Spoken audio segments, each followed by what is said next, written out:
It's news from the world of. I was actually interviewing a guy for my podcast yesterday, and he said he's Russian in America. He was in London for some reason at Chabad, and he met this French girl, Moroccan French girl.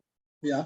And he said before he left London, he bought a ring and told her they can't go be apart, and they've been married 15 years. Wow. He told me the story last night before the podcast. So. In the world of Chabad. Yeah. So in the world of Chabad, on Sunday is the Rebbe's Yortzeit. So first of all, we're having a big event at Shul. If anyone wants to come at 7 p.m., Rabbi Guraria from Sydney is going to be talking. So we prefer to take the more secure manner of doing it by Zoom, even though we wanted him to, we sort of had organized for him to fly. But as soon as in Melbourne everything sort of started happening, it was like, well, let's just be conservative and make it happen. So yeah, in Chabad, there's going to be a lot of social media stuff happening over the next few days. So I'm sure your algorithms, I'm sure you all see Jewish things, and so if you see Jewish things, I'm sure Chabad is going to try to sell you something from somewhere around the world. The Gimel Tammuz. Gimel Tammuz, correct. All right, we shall begin. There's a story. It's a terrible story, but certainly it's a story that is a very interesting one. And the story is about Yossele, the loser. Now, who's Yossele, the loser? There was a teacher by the name of Rivka, and she would love to teach. She would enjoy her job so much. And one day she was teaching in a class in which Yossele, and he was a very naughty boy, and he got up to lots of mischief, and he got up to lots of bad things. And Rivka, she couldn't bear the naughtiness, and so she let it out at him. She told him, you're a loser. You're a naughty boy, you're this, you're that, nothing will come of you. And sadly, Yossele never came back to school.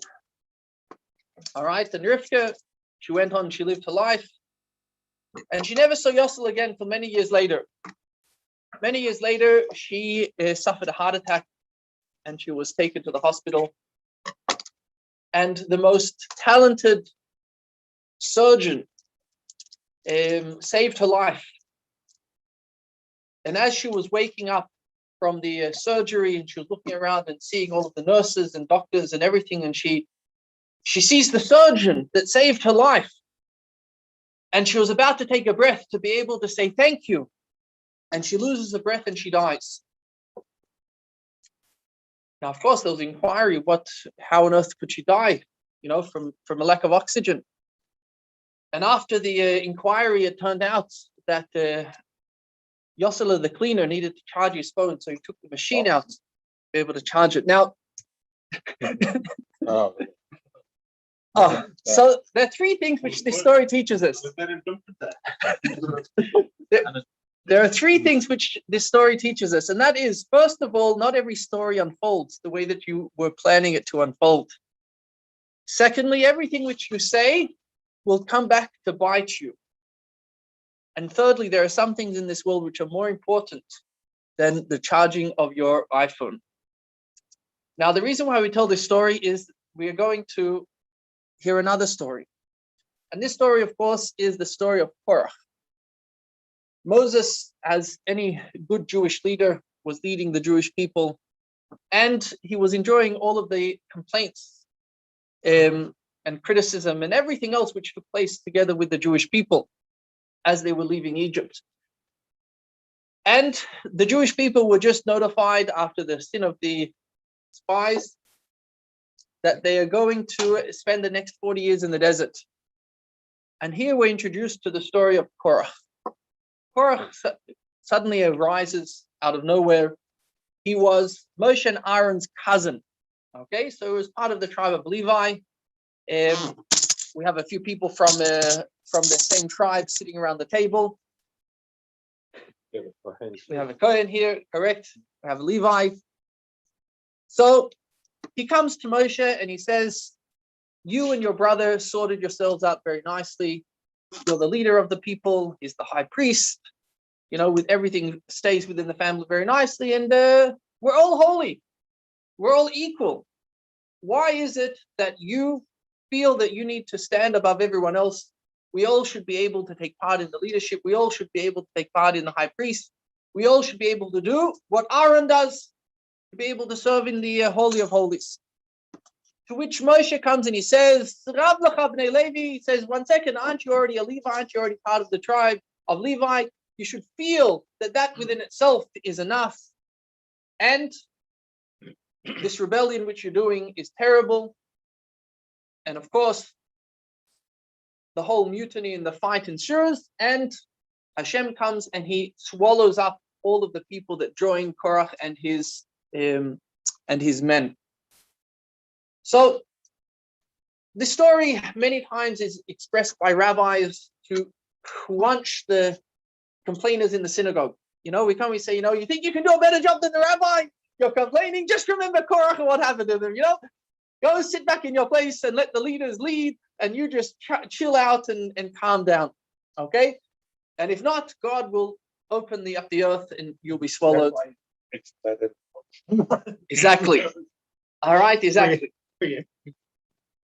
So this is usually a very, very simple understanding of the story. Don't fight against the rabbi. Don't fight against the leaders. Just be nice. Do what you need to do, and there'll be peace in the world. But today we are going to actually present a very interesting idea. Now, from the story itself, whose side is God on? Is he on Moses' side or on Korach's side? Well, if we look at the result, we look at what ended up coming out. Korach gets swallowed in the ground, and Moshe continues to be the leader of the Jewish people. So it would seem that Moshe comes out the victorious. Moshe is on God's side. God cherishes Moshe, and everything seems good and fine. But we are going to see that is not 100% the situation. There's such a thing in the Torah which is called a gzirah shava. And what is that? Is that sometimes the Torah will use one word in one place and will use the same word in another place, to which from this we come and we learn that the laws in this particular case apply to the laws in that particular case. One of the very simple examples of this is marriage. All right, where do we learn the laws of marriage? The Torah says the word beikach, you shall take, all right, you shall take a wife, and uses the same term when when Abraham was acquiring the cave of Machpelah in order to bury his wife. It also says beikach, it says the same term of coming and taking. And so from this we learn that when you get married, it's like buying your grave. No. From this we learn the actual laws of Kiddushin. That just like Abraham used money to acquire the cave of Machpelah, so too when we betroth our wives, we use money, and that of course is expressed in the ring in which we come and we give. Okay, so we learn from different laws, we learn different things when same words are coming and being used together. All right, Job, don't go forward with that thought. I'm thinking about it every day. All right. So Moshe, he comes and he tells Korach and his people, he says, Rav lachem b'nei Levi, he says to them, enough. You've got enough. Rav lachem, you already are part of the tribe of Levi. Leave it at that. We go forward a few parashias, and we come to the time in which Moshe is told by Hashem that he's not going into the land of Israel. And he davens over 500 times in order to request from Hashem, in order that he should be able to go into the land of Israel. And the 515th time, Hashem comes and he says, Rav lach. He says, Moshe, you've done enough. Still here. You've prayed enough. You're not going to go into the land of Israel. That term, Rav lach, is the same term that Moshe used to tell the tribe of Levi that they need to chill out. So what does the Midrash come and pick up on this? The Midrash comes and he says, Moshe, The same stick which you use to beat Korach is the same stick which God is using to beat you. Okay? So here we see something very interesting. All right? So, got to be careful what you say. You know, words which you use, they'll end up coming back to bite you. Moshe was coming and telling the Korach and his people, what you're doing is wrong. And so therefore, you're going against Hashem, you're going against Hashem's leaders, you're doing the wrong thing. Says Rav Lechem. Suddenly that same term which is being used afterwards is to coming to tell Moshe that he's not going into the land of Israel. Moshe, you want to go into the land of Israel, you want to go there, but you can't. I'm sorry, you can't. It's one of those dreams which you have that will never be able to be fulfilled. But 1 second, wasn't Moshe on the right side beforehand? What suddenly now is we see that Moshe is suddenly now being punished for the story which happened with Korach. But didn't Korach do the wrong thing?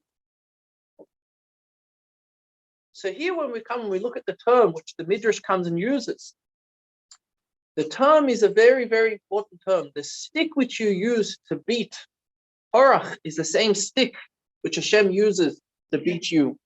What does that mean? What Korach was doing was wrong. Okay? Korach requests everything about Korach. There was something which was problematic. It wasn't what God wanted. But even when Moshe was coming now to implement and to express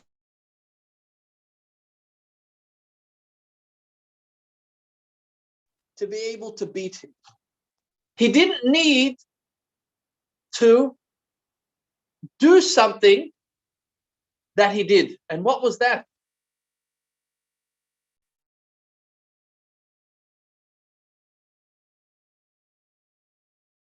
No, it's not urgent. Okay. What did Korach want? Personal glory. Oh, so this is what we think. If it was just the idea of personal glory, then yes, beat him with a stick. But what was his essential desire? What was he really wanting below? He saw Aaron in the Holy of Holies. He saw he had that relationship and that connection with Hashem. He saw that unbelievable passion and excitement and inspiration which he had. And he says, I want that. I want to experience it. So yes, it could have been for his own glory. It could have been for his own, ego and etc. But his will, what he actually wanted was something which was holy, something which was pure. He wanted to be the high priest.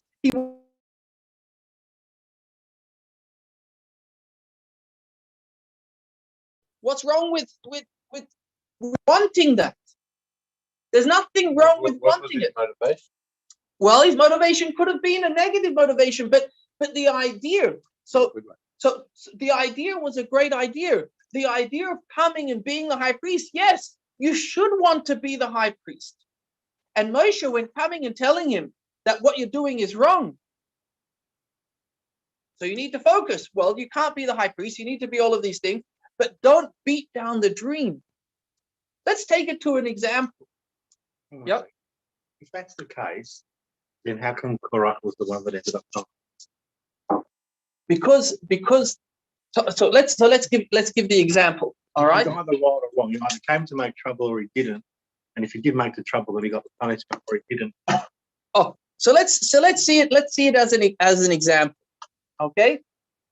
Your child comes to you, okay, and says, I want to play for Barcelona. Okay. Now, is that a good thing or a bad thing? Now, it's not being a lawyer or a doctor, as that's what we would probably prefer. But is there something wrong with the will and the desire? Well, no. Just be practical. We'll get out of Australia. Oh, so how do we come and we deal with it with our child? Do we come and we quench their dream, or do we come and we try to help them navigate that passion towards something which is practical and something which is real? Your child says, I want to be the prime minister. Your child says, I want to be a firefighter. Child says, I don't know, says, oh, has whatever dream it is. So the question is how do I then come and quench that? How do I then come and recognize, 1 second, there is a pure desire to be able to do something which is good. Okay? It could be in business. Okay? One of the people come to you and they say, I want a raise, or I want an upgrade. I want to, I want to develop. How do you respond to that? Do you just come and quench and say, no, you don't deserve anything and finish without it? Recognize, 1 second, here there's a passion, there's something which they want. Now, it could be that they want more money. Well, maybe the idea is become an Uber driver on the side. That might actually help you. It might be good, but whatever it may be, one thing which the Torah here is coming and telling us is that we need to be careful not to put out the passion which the person has. Now, Korach, together with his passion which he had, all right, there was a lot of other things which he had. He came and he brought a whole mutiny against Moshe. He came and he said that he wants to actually go and to offer up the incense.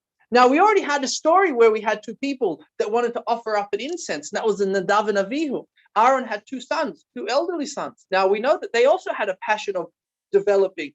It says in the Midrash that when they were once walking out of the Mishkan, they come and they spoke to each other as they were looking at Aaron and Moshe in front of them, and they said to each other, when are these two old guys going to die so that we can then take their place? Okay? And not too long after that, they went in and they offered the sacrifice, and the souls were taken. Now, that passion and that desire which they had is a great passion. The only thing is that the manner in which you go about wanting, the two old geezers to die, obviously is wrong. That obviously isn't in the right place. So therefore, when Korach comes and he says, well, I want to have that excitement, I want to have that passion, I want to have that experience, that's great and wonderful. But the manner in which you're going about it is going to be wrong. And Moshe's mistake was that Moshe decided that he's going to try to take away that passion. He's going to come and say to him, I'm sorry, but you're already high priest. Don't dream so high.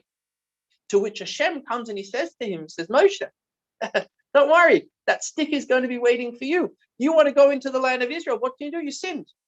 What can you do? It's not your place. It's not the right time. That passion and the desire which you have is a great idea. We all need it. We all want it. But it's not necessarily practical. One thing interesting in regards to the Rebbe, one thing which many people asked about the Rebbe was, why doesn't the Rebbe go to Israel? Why did the Rebbe make Aliyah, etc., etc.? And there were particular Jewish leaders which wrote into the Rebbe saying that they want to move to the land of Israel, or they were telling the Rebbe they were planning on moving to the land of Israel, and the Rebbe berated them for it. All right? Not because the Rebbe told them, don't go to the land of Israel. No, that will and desire to go to the land of Israel is a great will and desire. But if it comes at the cost of the Jewish communities which you're leaving, then obviously that is something which is negative. We all have to have that will and desire. There's lots of good will and desires. The question is the implementation of it. All right, bringing into a rally, making it something which is real. You want to, your kid comes and says, I want to play for Barcelona. That's great. I don't know what you're going to do with Shabbos. All right, but I don't need to tell you about Shabbos. One thing I can do is, go outside and kick the ball around a few times. Prepare, get yourself ready. We'll take you to another club. We'll come in. I don't need to quench the dream. I don't need to turn off the child. I don't need to come and say, no, there's a ceiling which you're not able to receive. You're not able to go up to. Anyway, let me just say, so Yep. this discussion Korach and the idea. So let's look at the current, a few weeks ago in Israel. The world criticism of Israel was taking out a machine gun to fight to a knife fight. Okay. That was the criticism of Israel, that they went in too hard and too fast. Would you put that into the same questioning? No. No, Israel reaction to the rocket, right? Was swift and brutal, which is a good thing. Yeah. So not a problem with that. What I'm getting at is the critics of Israel were that they went out too hard. So well, let's understand it. Let's understand it from two perspectives. First thing I'll comment on it is, when it comes to saving your life, okay, when it comes to saving your life, I much prefer to sit in court, all right, defending myself and the fact that I saved my children's family than anything else. And that's the correct approach, which we always need to have in anything. When it comes to saving my life, you know what? If I accidentally, the mugger that tried to kill me, I maimed and caused that he will never ever walk again, and now he's suing me for that. Well, gesundheit. All right, I'd much prefer to be sued than. Lawyers also got to Exactly. There's a few people who disagree with you on that. All right. Now, my lawyers will agree. now the second thing which we can approach it, and I guess we can apply to it. Let's understand the criticism. Okay, let's understand the criticism. One thing which we don't take the time to think about and is that, let's take Free Palestine, for example. Okay. I can't find it. So let's take the Free Palestine ideal. Now, and this is where people don't observe and think about the implementation of it. Okay, the idea of Free Palestine and the manner in which the chanting is from the river to the sea, Palestine will be free, which essentially in their words are coming and saying that Israel should no longer exist. Now, we of course fight with that, and the fight always is around the implementation of it. But let's think about it. What is actually the will and the desire of these people of Free Palestine? In the essence, all right, let's escape ourselves for a moment. Essentially, they want for the people of Palestine, okay, for the Arabs that are living in that particular area, they want for them autonomy. They want for them an existence, an entity. Okay, when you have the majority of the people that are coming and standing there in the city, which are coming and they're referring to, they don't understand the implications of what they're coming and supporting. I'm not talking about the Hamas charter. Okay, I'm not talking about Hamas. I'm talking about the general nature of people.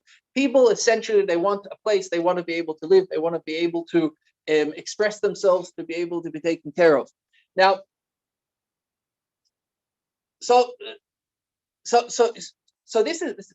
this is where we need to be very, very particular about understanding the essential. Well, when we come to Korach, okay, we can look at Korach exactly the same way. All right, from Moshe's perspective, look at Korach. He's coming and he's coming and saying he wants to be the high priest. He's coming and he's taking my spot. He's coming and yes, Hashem will take care of the implementation of it. But when we come and we recognize what essentially is the will and the desire. Now, we need to also understand from our perspective, okay, we have a very insecure perspective of things. And why do the Jewish people have a very insecure perspective of things, and we don't have too much trust in the world? Well, because the world doesn't really have a good track record about coming and taking care of us. All right, let's just say we've given every empire and every civilization a chance, and so far they haven't come to the party. As Andy Grove's book says, only the paranoid survive. Oh, so essentially, we have a very insecure relationship or perspective of it now. And as I mentioned beforehand, when it comes to the idea of self-defense, all right, we don't ask questions. As it is at the moment in the land of Israel, we have no other choice than be in a self-defense manner. There's no we don't have really any neighbors around us that we can trust. Okay, Hamas certainly aren't a partner in which we're able to come and say, let's talk peace. All right. Yep. All right, and that's the nature of politics, and so we need to recognize that many of our understanding. This is the reason why if we're able to just escape that a little bit, and this of course is not coming and saying that we need to implement anything different than what we are currently doing, but we need to also recognize what essentially is the will and the desire of the Free Palestine movement from the majority of the people. I'm not talking about the instigators of it and et cetera, that they obviously have other motives, and they're terrorists, and they're people that are anti-Semitic, and they don't like us, and et cetera, et cetera. But from the general person which you speak to, the general Australian which you come and they say to you, isn't it a shame that innocent children are dying? And they're right. It is a shame that innocent children are dying. All right, and that's what they're feeling. They're recognizing that they're completely ignorant. Okay, they're completely ignorant to everything else. And usually what I tell people when they come, they say, isn't it a shame that innocent children are dying? And I say, it's correct, and that's the reason why we created the Iron Dome. All right, because we don't want innocent children. Women and children dying, and that's exactly the approach which we need to have. And when they respond and say, yeah, but the Palestinians don't have an Iron Dome, well, it's very simple. If they just stop shooting rockets, then there won't be any rockets which will come back, and all of their children will be nice and healthy. And it's got nothing to do with Israel having shelter or having the Iron Dome or not. It's just simple. They need to stop attacking us. All right.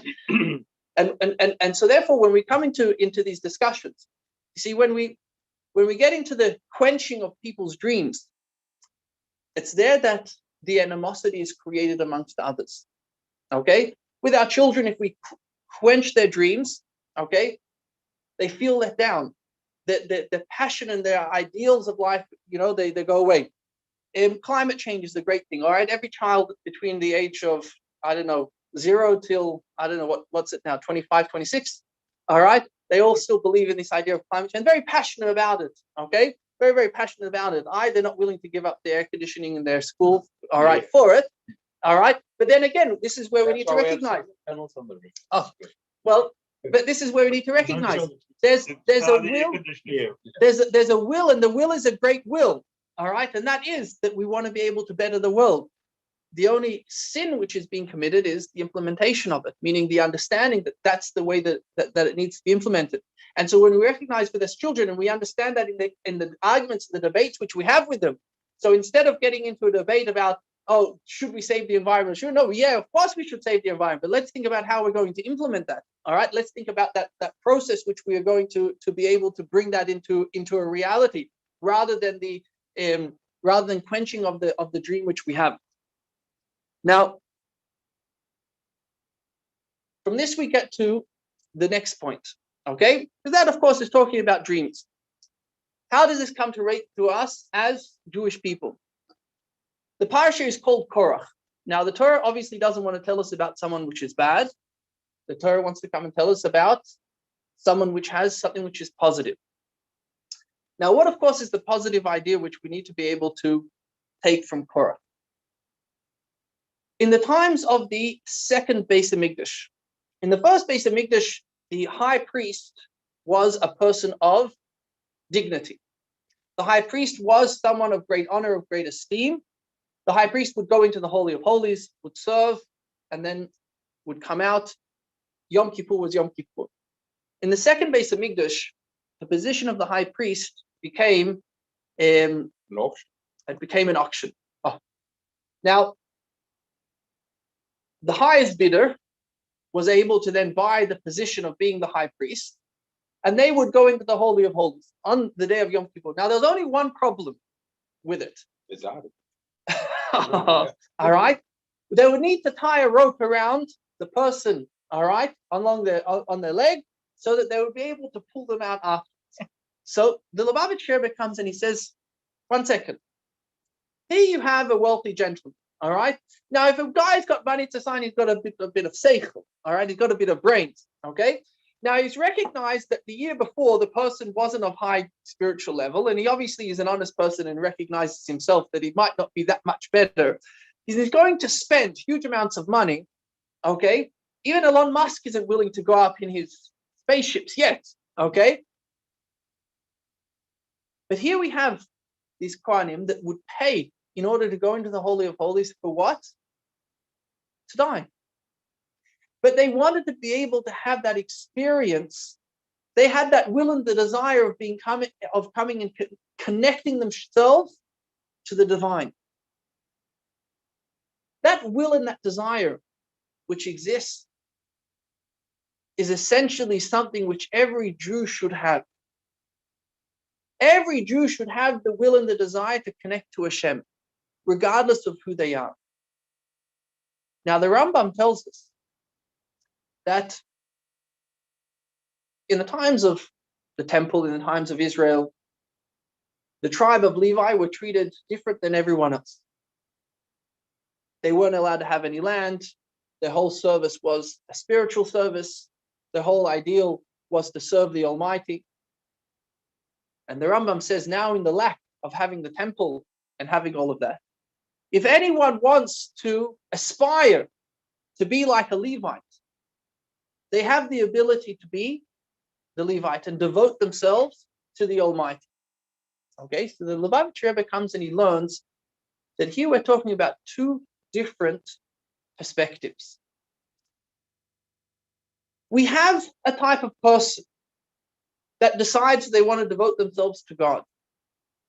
And that person is to be a Levite, to be one of the people that serves the spiritual, the rabbis of the community, the yeshiva students of the community, those people which we support that they should sit and they should learn and they should delve into the spiritual endeavors of this world.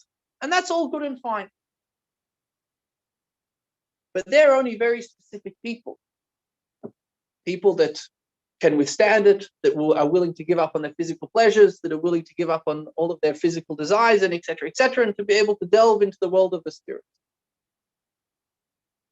The lesson from Korach, on the other hand, is something which doesn't relate only to people that want to have a spiritual endeavor. It also relates to people that are inundated in the mundane world. The idea that I want to be connected to Hashem can express itself whether I'm in shul or I'm in business. The approach which I have when I come and I recognize, 1 second, the most important thing is to be able to be connected to the divine. So therefore, I'm going to approach the business which I'm going to be doing, I'm going to be approaching it in a different manner. When a person comes up to a challenge, I could lie a little bit in the manner in which I'm going to manage this particular business deal. The moment that a person comes and he says, but 1 second, I've got to be the high priest. I've got to be someone of ethical stature, of value. I'm coming and I'm standing in front of the Almighty. Would this be the appropriate way that a high priest would stand on Yom Kippur and stand up in front of God and come and say, all right, please forgive the Jewish people? Well, then accordingly, I'm going to decide the business deal which I'm going to do. Is it the right thing or is it the wrong thing? Now, I'm not the high priest. I can't go into the Holy of Holies, but I've got to have the will and the desire too. I've got to be able to have that passion. I've got to be able to have that ideal sitting in the back of my mind. I'm never going to be the high priest. But what would be if I could? How would I therefore react? What would I then do to be able to be the high priest? One of my kids, all right, one of my sons, he actually wanted to play for Barcelona. Like that was his thing. Thank God he had his bar mitzvah and he realized, he's going somewhere else in life. But I asked him this question. All right. I asked him this question. I says, great, in a while we'll get you and we'll take you to Europe and you can try out and everything else. But now you've already got to act as if if you're Messi, you've got to now what do you think? Would Messi just sit on the couch playing video games, or do you think he would go out and he'd kick a ball around? All right. What would he do? How would he spend his time? What would be the thing that he would go and he would do in order to be able to do it? You're right. All right. And he'd get the ball and he'd get dressed and he'd go outside and he'd dribble the ball and he'd come and he'd kick it around and everything else. Now, obviously, in life, he recognized that's not his goal and he's not going to do that. And he's grateful for the fact that he didn't go down that avenue. All right. But when we understand that, 1 second, what would the high priest do in such a situation? How would they decide in that particular area? You're coming in, you're dealing with your family, it's Shabbos, all right, and everyone should be sitting around the table and no one's sitting around and they're annoying you and you can lose your temper and within seconds you can get everyone there. You stop yourself, you say, 1 second, would that be the way that the high priest would do it? Is that the manner, is that the approach which we are going to do. In Chabad, we have a Rebbe, all right, and the Rebbe is, So one of the things which our teachers in yeshiva would tell us, when you're not sure about what you need to do, you ask yourself this question. You're not the Rebbe, all right, but you should aspire to be the Rebbe, and so therefore, what would the Rebbe do at this particular situation? All right, would he choose like that or would he choose like that? And it's here that we all need to recognize that we are like Korach. This is the parasha comes and tells us about Korach. The will and the desire is great. We need to think to ourselves, what would the high priest do in this particular situation? L'chaim, l'chaim.